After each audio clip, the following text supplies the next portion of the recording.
mbola tsisy nahazo zazavavandrany hatrizay ka hatrizao ka eto moa zahay mijoro zahay mpanaraton-dranomasiny ary lakananay tsisy midobla zegny fa reka ihany zahay mandeha akagny agnatin'ny lakana omboanay. Tegna be malahelo zay amin'izany lasany hoe zavavandrano zany nivoninay takito. Raha tegna hoe fagnarahana azy dia tokony narahina mihitsy numéron'olo zay namandefa Facebook ananjany mba raha ohatra ka le ataoko hoe matahotra kosa izy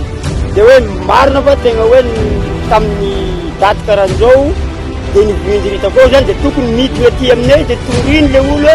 ity olona azo ananjy ity olona mono ananjy. Zahay dia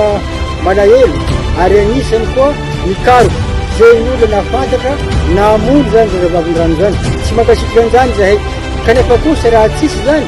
dia mitodika amin'ny olona nagnely tsao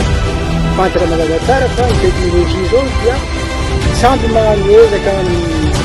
zay fikarohana taona anefa kosa malahelo zahay satria miantona